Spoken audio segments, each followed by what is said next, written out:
Everyone, welcome back to this channel. I am Kavya Agarwal और आज इस वीडियो में हम स्टार्ट करेंगे क्लास 12th अकाउंट्स के साथ, जिसमें हम फर्स्ट चैप्टर स्टार्ट कर रहे हैं, that is fundamentals of partnership. तो ये वीडियो बहुत इंपॉर्टेंट होगी और बहुत ही इजी वे में आपको समझ में आएगा पार्टनरशिप की थ्योरी। तो स्टार्ट करते हैं जल्दी से इस वीडियो को। देखो, सबसे पहले फंडामेंटल्स का मतलब होता है बेसिक्स, ठीक है। कुछ कॉन्सेप्ट्स पढ़ेंगे हम पार्टनरशिप से रिलेटेड, ठीक है। आपकी जो अकाउंट्स में फर्स्ट बुक है वो कंप्लीटली बेस्ड है पार्टनरशिप के ऊपर। तो इस वीडियो में, इस चैप्टर में आप पार्टनरशिप का एक इंट्रोडक्शन लेते हो जो कि बाकी चैप्टर्स के लिए एक बेस है, ठीक है। अब सबसे पहले पार्टनरशिप होता क्या है, उसके लिए आपको समझना है कि यार सोल प्रोप्राइटरशिप क्या था। आपने 11th में जितनी भी अकाउंटिंग सीखी थी वो सोल प्रोप्राइटर की सीखी, जिसमें एक अकेला इंडिविजुअल, एक अकेला पर्सन अकाउंटिंग करता है, ठीक है। उसमें क्या था कि जितना भी बिजनेस में प्रॉफिट होगा वो जो पर्सन है, जो बिजनेस चला रहा है, वो खुद लेके जाएगा। अगर कुछ लॉस होता है तो उसे अकेले ही बॉन्ड करना है। प्लस जितनी भी डिसीजन मेकिंग होती है सोल प्रोप्राइटरशिप बिजनेस में, वो अकेला इंडिविजुअल खुद ही डिसीजंस लेता है, ठीक है। बट 12th में आपको पढ़ना है पार्टनरशिप। पार्टनरशिप क्या है, इसके लिए हम एग्जाम्पल लेते हैं। सपोज करो तीन लोग हैं। एक है टोनी, ठीक है, टोनी, एक सोनू और एक नेहा, ठीक है। ये तीन है। कक्कड़ फैमिली हमारी, Neha Kakkar, Tony Kakkar. I am not a fan of them, but still example ले रहे हैं। देखो, तीन लोग हैं, इन तीनों ने मिलकर डिसाइड किया कि यार ये लोग तीनों मिलकर बिजनेस करेंगे, ठीक है। बिजनेस में जितना भी कैपिटल लगेगा वो मिलके लगाएंगे। प्लस अगर कुछ प्रॉफिट होता है तो वो आपस में शेयर करेंगे, ठीक है। लॉस होता है तो भी आपस में शेयर करेंगे। अब इन तीनों ने मिलके बिजनेस करना स्टार्ट करा है, मिलके अग्रीमेंट करा है। तो ये तीन कौन है, पार्टनर्स। और जिस टाइप का बिजनेस ये कर रहे हैं उसे हम कहते हैं पार्टनरशिप, ठीक है। समझ में आया। अब इसकी डेफिनेशन क्या होगी वो देखते हैं। तो देखो, meaning and definition of partnership. सबसे पहले, partnership is defined by Indian partnership act 1932। मतलब आप लोगों ने जिस तरह से कंपनीज एक्ट पढ़ा है कि कंपनीज को गवर्न करने के लिए कंपनीज एक्ट बना है, जिसके रूल्स और गाइडलाइंस को फॉलो करके कंपनी आगे चलती है, ठीक है। इसी तरह पार्टनरशिप को गवर्न करने के लिए भी एक्ट है जिसे हम कहते हैं इंडियन पार्टनरशिप एक्ट, जो कि आया था 1932 में, ठीक है। और उस एक्ट के सेक्शन 4 में डेफिनेशन गिवन है पार्टनरशिप की, जिसमें क्या लिखा है, partnership is the relation between persons who agreed to share the profits of a business carried on by all or any of them acting for all. इसका मतलब क्या है कि पार्टनरशिप एक रिलेशन है, एक रिलेशनशिप है, एक संबंध है लोगों के बीच में, जिन्होंने आपस में मिलकर अग्रीमेंट किया है, अग्री किया है कि जितना भी बिजनेस का प्रॉफिट होगा वो आपस में डिस्ट्रीब्यूट करेंगे, शेयर करेंगे, ठीक है। अब इसमें प्रॉफिट लिखा है, इसका मतलब ये नहीं है कि यार वो लॉस शेयर नहीं करेंगे, नहीं। अगर प्रॉफिट शेयर कर रहे हैं तो अगर लॉस भी होता है तो वो भी आपस में शेयर करके चलेंगे, ठीक है। Plus business carried on by all or any of them acting for all. इसका मतलब क्या है, ये हो सकता है कि सब लोग मिलके बिजनेस करें, या फिर कोई एक पर्सन, एक पार्टनर सबके बिहाफ पे बिजनेस करे, तो ऐसा भी हो सकता है, ठीक है। तो this is the definition given by Indian partnership act, ठीक है। इसके बाद पार्टनर्स कौन होते हैं, तो अभी मैंने आपको बताया, वो लोग, वो पीपल जो कि पार्टनरशिप स्टार्ट करेंगे, ठीक है, वो होते हैं पार्टनर्स। अगर हम कलेक्टिवली देखें तो वो बन जाती है एक फर्म, ठीक है। और जिस भी नेम से वो फर्म चलेगी, जिस भी नेम से फर्म रजिस्टर्ड है, उसे हम कहते हैं फर्म नेम, ठीक है। सही। इसके बाद आगे चलते हैं।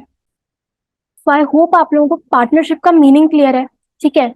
अब इसके बाद नेक्स्ट टॉपिक आता है फीचर्स और कैरेक्टरिस्टिक्स ऑफ पार्टनरशिप। क्या क्या फीचर्स हैं पार्टनरशिप के, तो वो देखते हैं। सबसे पहला है टू और मोर पर्सन। टू और मोर पर्सन यानी कि मिनिमम कितने चाहिए, मैक्सिमम कितने पार्टनर्स होने चाहिए पार्टनरशिप में। तो देखो, सिंपल चीज है, पार्टनरशिप में एटलीस्ट दो लोग तो होने चाहिए, ठीक है। तो मिनिमम दो लोगों की रिक्वायरमेंट होती है पार्टनरशिप बिजनेस स्टार्ट करने के लिए।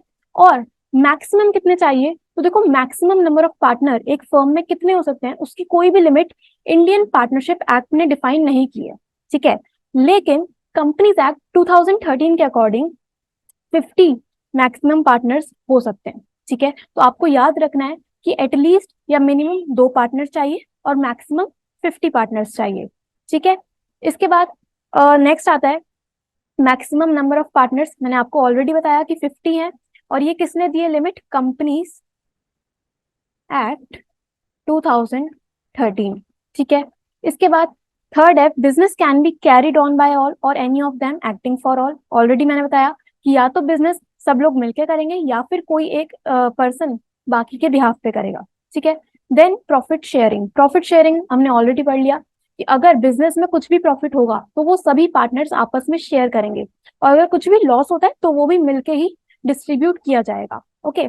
देन अग्रीमेंट बेसिकली एक डॉक्यूमेंट बनाना है आपको। जितने भी पार्टनर्स हैं, जितने भी लोग हैं जो पार्टनरशिप ज्वाइन करना चाह रहे हैं, वो मिलके आपस में अग्रीमेंट बनाएंगे जिसमें सभी चीजें वो लिखेंगे अपनी पार्टनरशिप से रिलेटेड, ठीक है। फिर लास्ट आता है लॉफुल बिजनेस। लॉफुल बिजनेस का मतलब होता है कि आप अगर पार्टनरशिप बिजनेस कर रहे हो, ठीक है, तो आपको जितने भी लीगल रूल्स हैं, जो रेगुलेशंस हैं, उन्हें फॉलो करके चलना है। और आपको एक चीज ध्यान रखनी है कि यार आप अगर बिजनेस कर रहे हो, पार्टनरशिप आप रन कर रहे हो, तो आपको प्रॉफिट अर्न करने के लिए काम करना है, बिजनेस करना है। आप अगर सेल्फ सोशल सर्विस करने के लिए करना चाहोगे पार्टनरशिप, तो वो पार्टनरशिप मानी ही नहीं जाएगी, ठीक है। लॉफुल बिजनेस का मतलब क्या है कि पार्टनरशिप करने का मोटिव क्या है कि आपको बिजनेस करना है, आपको प्रॉफिट अर्न करना है, ठीक है। सही है, तो ये हो जाते हैं इसके फीचर्स। ओके। इसके बाद नेक्स्ट आता है राइट्स ऑफ पार्टनर्स। अब जितने भी लोग पार्टनरशिप में हैं, जो पार्टनर्स हैं, उनके क्या क्या राइट्स हैं, उनके क्या क्या अधिकार हैं। सबसे पहला आता है right to participate in the management of the business. Partners के पास ये राइट है कि बिजनेस के मैनेजमेंट में वो पार्टिसिपेट कर सकते हैं, मतलब जितनी भी डिसीजन मेकिंग होगी वो सब मिलके करेंगे, ठीक है।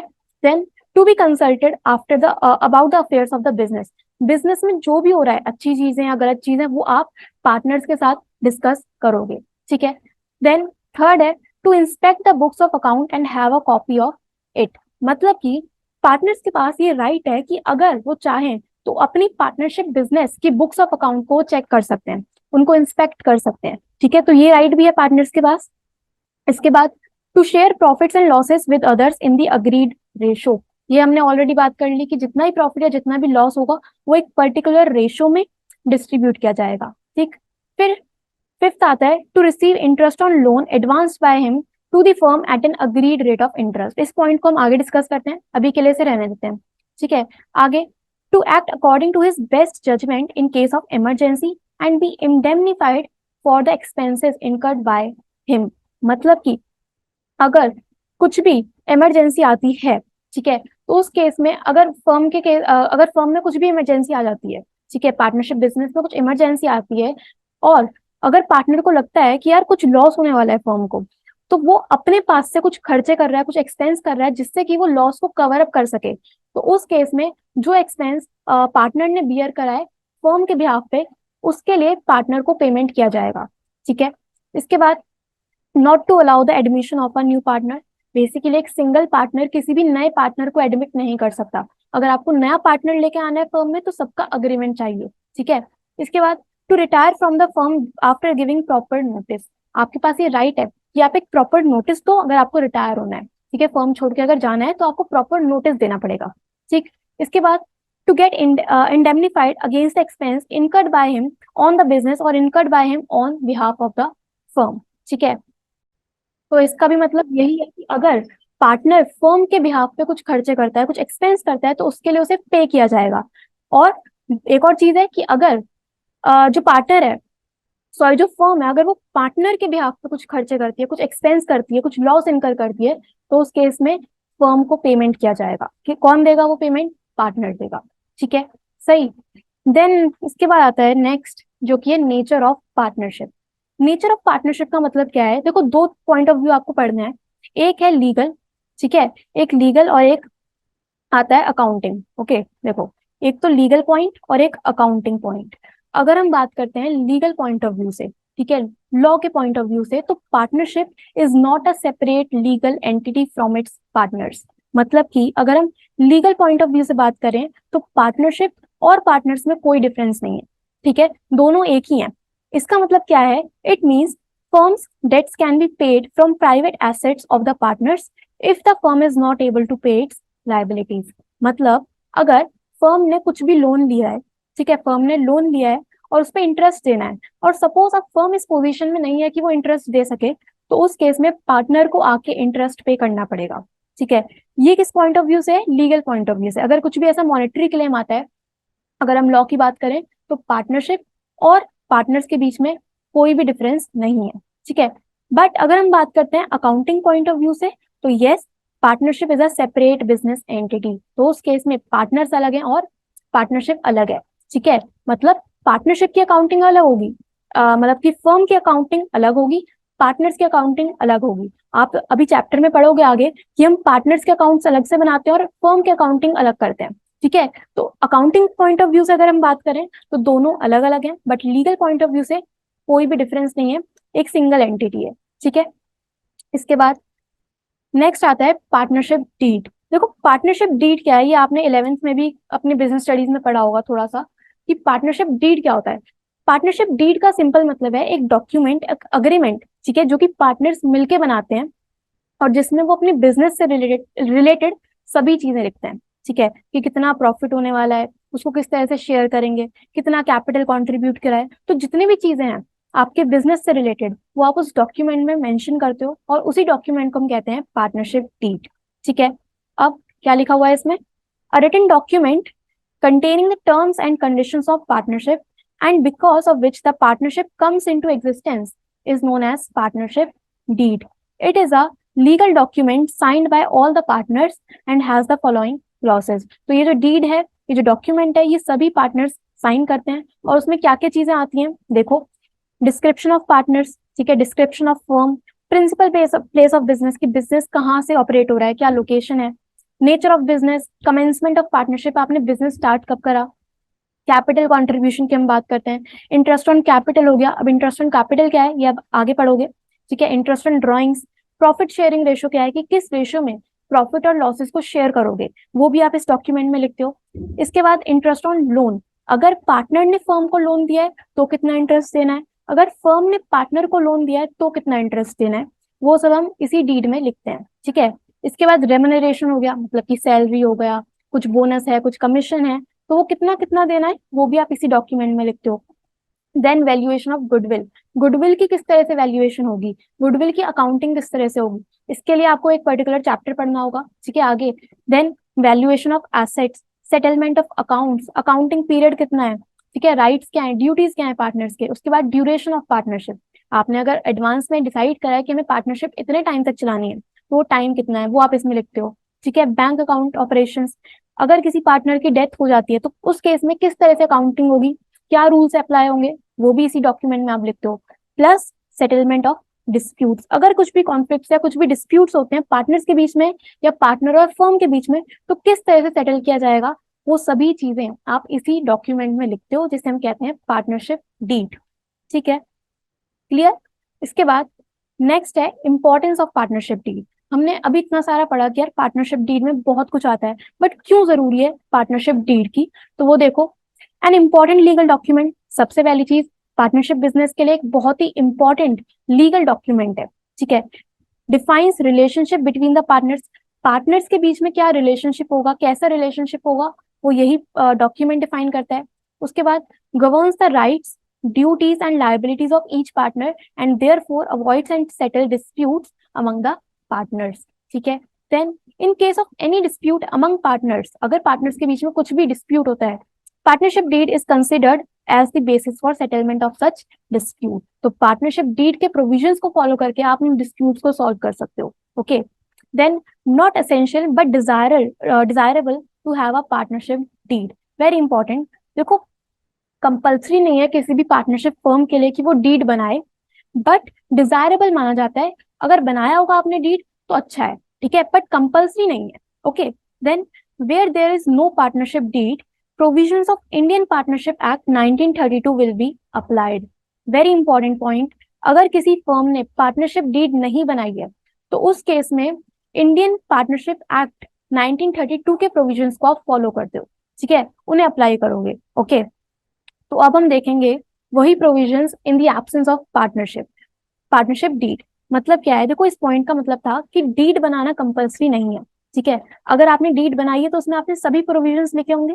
ठीक है, कि कितना इंटरेस्ट ऑन कैपिटल देना है, किस तरह से प्रॉफिट डिस्ट्रीब्यूट करना है। बट अगर किसी फर्म ने डीड नहीं बनाई है तो उस केस में आप इंडियन पार्टनरशिप एक्ट 1932 के प्रोविजंस को अप्लाई करोगे। ठीक है, अब वो प्रोविजंस क्या है ये हमें समझना है, जो कि बहुत ही इंपॉर्टेंट टॉपिक है।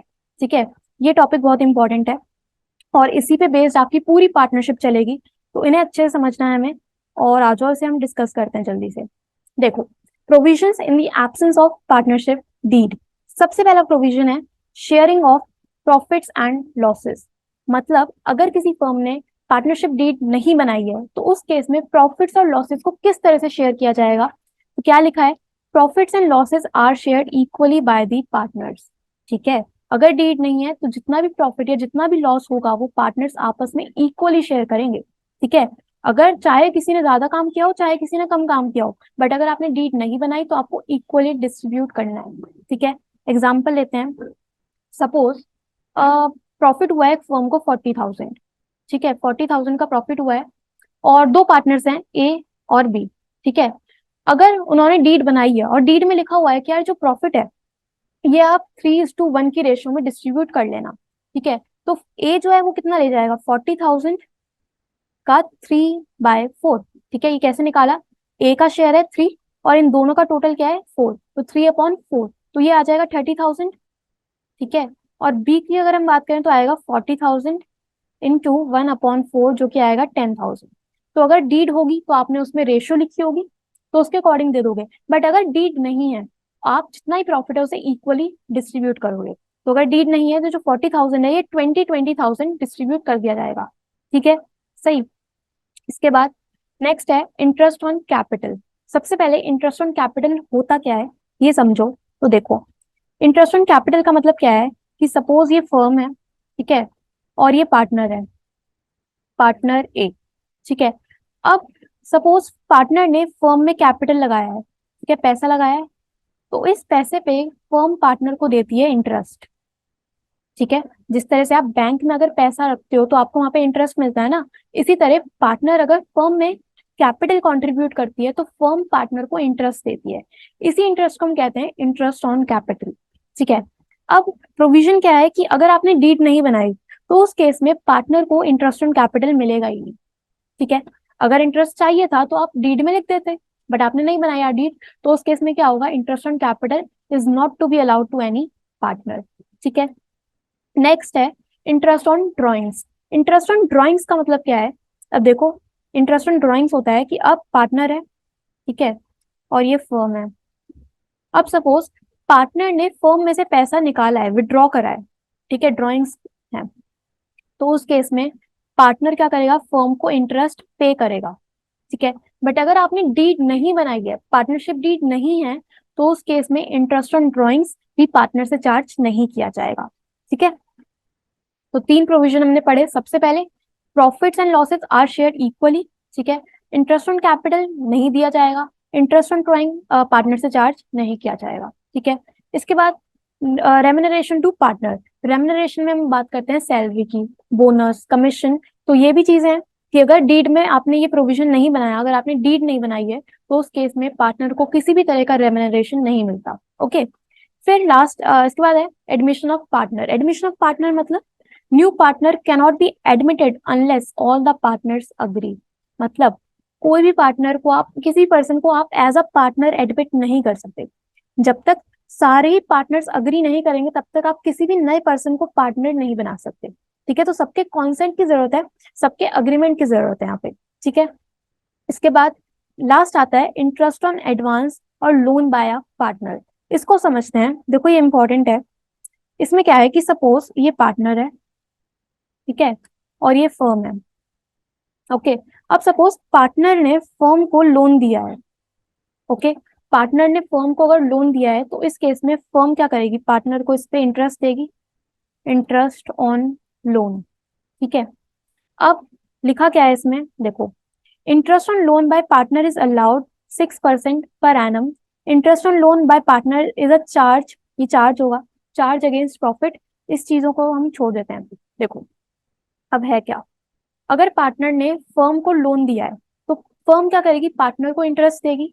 ठीक है, अगर आपने डीड में लिखा हुआ है कि कितना परसेंट इंटरेस्ट देना है तो उसके अकॉर्डिंग, बट अगर डीड में नहीं मेंशन्ड है कि कितना इंटरेस्ट बनता है तो उस केस में फर्म पार्टनर को 6% पर एनम के अकॉर्डिंग इंटरेस्ट पे करेगी। ठीक है, क्लियर।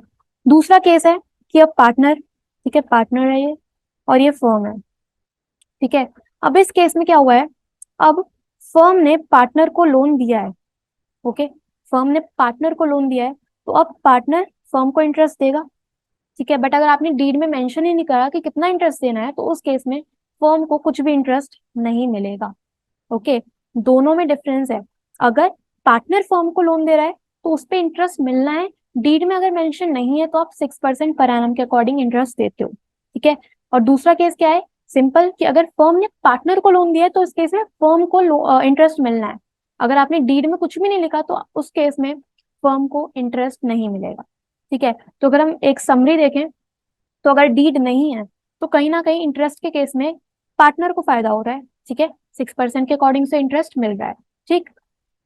चलो जी, इसके बाद नेक्स्ट टॉपिक हम आगे नेक्स्ट वीडियो में करेंगे। प्रोविजंस इतना ही है। क्या प्रोविजंस है in the absence of partnership deed? सबसे पहले प्रॉफिट और लॉसेज को आप इक्वली शेयर करोगे। दूसरी चीज, इंटरेस्ट ऑन कैपिटल पार्टनर को नहीं मिलेगा। इंटरेस्ट ऑन ड्रॉइंग पार्टनर से चार्ज नहीं किया जाएगा। किसी भी तरह का रेम्युनरेशन आप पार्टनर को नहीं दोगे। और जितना भी इंटरेस्ट बनता है लोन पे, अगर पार्टनर ने फर्म को लोन दिया है तो कितना इंटरेस्ट मिलेगा? 6% पर एनम के अकॉर्डिंग, ठीक है। तो इस वीडियो में हम इतना ही रखते हैं। और हमने थ्योरी कवर करी है इस चैप्टर की, जो कि मेजर थ्योरी हमने कवर कर लिया है। नेक्स्ट वीडियो में इसी चैप्टर को हम आगे कंटिन्यू करेंगे। तो मिलते हैं नेक्स्ट वीडियो में। Thank you so much.